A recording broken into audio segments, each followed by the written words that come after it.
자, 그 다음에 35번은, 자, 문제 잘 보셔야 돼요, 또. 갑은 채무자 을의 X토지와, 채무자. 제3자 병의 Y토지라고 되어 있죠. 이 제3자가 누구예요? 물상 보증인입니다. 자, 34번은요, 둘 다 채무자 소유예요. 그럴 때는 368조가 그대로 적용이 되는데, 35번처럼 목적물이 하나가 채무자 소유고, 하나가 물상 보증인 소유라면 368조가 적용이 안 돼요. 이건 어떻게 배당을 하느냐? 일단 채무자 소유 목적물의 경매 대가에서 먼저 받고요. 모자라는 걸 여기서 받아요. 모자라는 걸. 동시배당이든 이시배당이든 그렇게 처리를 합니다. 자, 어쨌든 갑은 채무자 소유 땅과 물상 보증인 소유 땅에 대해서 1번 공동저당권을 갖고 있고, 그 다음에 X토지의 정의 저당권, 정.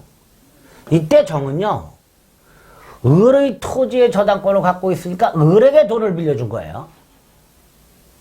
을에 대한 채권이라고 되어 있죠. 반면에 무는요, Y토지의 병에 대한 채권을 위한 담보물권을 갖고 있죠. 그럼 결국 무는 병에게 돈을 빌려준 거예요. 다시 말해서 무의 입장에서 보면요, 병은 물상보증인이 아니라 채무자입니다. 어쨌든 이렇게 채무자 소유 목적물과 물상보증인 소유 목적물의 갑이 공동저당권을 갖고 있고, 그 다음 각각 채무자 소유 목적물의 정과 무가 후순위 저당권을 갖고 있는 상태에서 Y가 먼저 경매가 됐어요.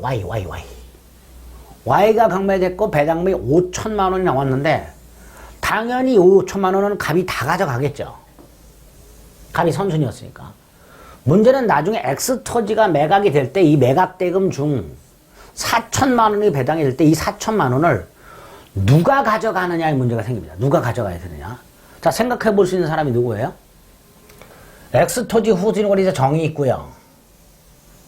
그 다음에 을이 돈을 갚지 않아서 목적물이 경매된 병이 있고요. 병에게 돈을 빌려준 무가 있죠. 이 세 사람.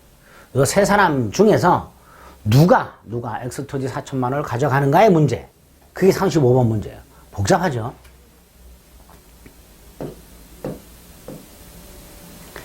자, 35번 문제를 다시 한번 확인합니다. 갑은 채무자 을의 X토지와 제3자 물상보증인 Y토지의 5천만 원의 공동저당권을 갖고 있고, 정이 X토지의 2번 저당권을, 무가 Y토지의 2번 저당권을 취득한 상태에서 물상보증인 목적물이 먼저 경매가 돼서 갑이 5천만 원을 전액 배당받았을 때 무, 즉 병에게 돈을 빌려준 무는 얼마를 배당받을 수 있는가의 문제입니다.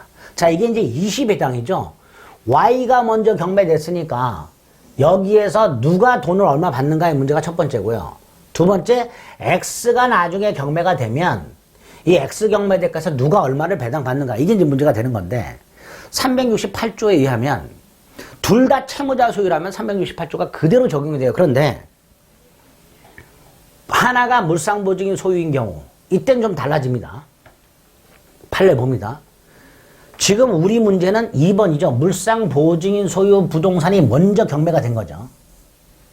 그래서 공동저당권자, 즉 갑이 변제를 받았어요. 그러면 나중에 채무자 소유 부동산이 경매가 될 때 그 경매 대가에서 물상보증인이 배당을 받아요. 그리고 물상보증인 소유 목적물의 후순위 권리자가 있었죠. 아까 얘가 물상보증인이 받을 돈에서 우선해서 채권을 회수한다는 게 판례예요.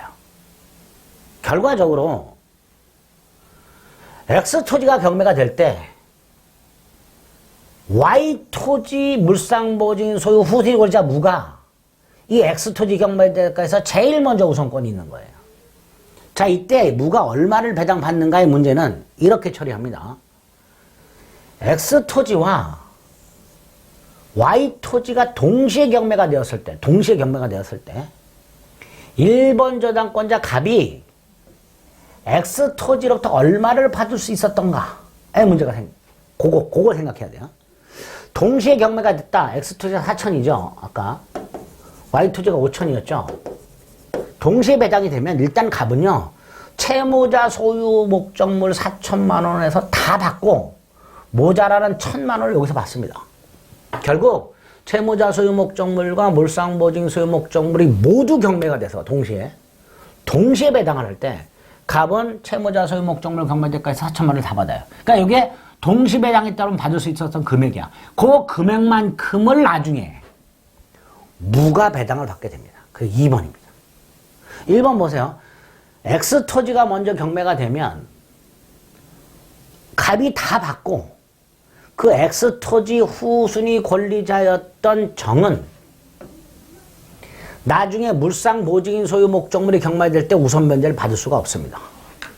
결국 채무자 소유 목적물의 후순위 저당권자 정보다 물상보증인이 우선하는 거고요. 두 번째, 그 물상보증인이 받을 돈에서 제3취득자, 물상보증인이 받을 돈에서 그 물상보증인 목적물의 후순위 권리자가 우선해서 받게 됩니다. 결국 순서가 얘가 1번, 얘가 2번이 이렇게 되는 거예요. 그게 35번 문제입니다. 복잡하죠? 자, 그럼 구체적으로 보겠습니다. 35번. 이런 상황이죠. 정리를 하면 채무자 소유 X토지에 공동저당권자 갑과 후순위 권리자 정이 있는 상태죠. 이 정은 을에게 돈을 빌려준 사람이죠. 보세요. 채무자 소유 X토지의 정이 을에게 2천만 원을 빌려준 거고요. 물상보증인 병소유 Y토지에 무가 2번 저당권자라는 건 무가 병한테 돈을 빌려준 겁니다. 요런 상황에서 밑에 주의가 있죠. 일부가 채무자 소유고 일부가 물상보증인 소유일 때 동시 배당할 때 안본 배당 안 한다는 거죠. 아까 368조가 적용 안 되고 채무자 소유 부동산에서 먼저 배당을 한다 그랬죠. 근데 이건 이제 20배당입니다. 자, 채무자 소유 을 소유 X토지가 경매대가가 4천이고요. Y토지가 5천입니다. 만약에 동시에 배당을 했더라면 갑은 4천을 다 받고요. 모자라는 1,000만 원을 여기서 받아요. 반면에 20배당을 하는 경우에 지금 문제처럼 이게 먼저 경매가 되면요. 갑은 5천을 다 받아요. 그 다음에 나중에 이게 경매가 됐을 때 그 X토지 4천만 원에 대해서 물상보증인이 갑을 대신해서 배당을 받는데 그때 그 물상보증인에게 돈을 빌려줬던 무가 물상보증인이 받을 4천, 즉 갑이 동시에 배당했더라면 X토지로부터 받을 돈 4천, 그 4천에 대해서 물상보증인이 받게 되는데 그때 그 물상보증인이 받을 4천에서 무가 3천을 회수하게 됩니다. 그리고 남는 걸 1,000을 병이 가져가겠죠. 결국 정은 한 푼도 배당을 받지 못하게 됩니다. 이게 20배당입니다. 근데 문제에서 무가 얼마를 받느냐죠. 얼마를 받아야 3천만 원을 받게 됩니다. 이런 식으로 문제를 풀어야 되는데 복잡하죠. 답은 4번 3천만 원입니다. 공동저당권자 문제 요것도 답이 4번이죠. 답이 4번입니다.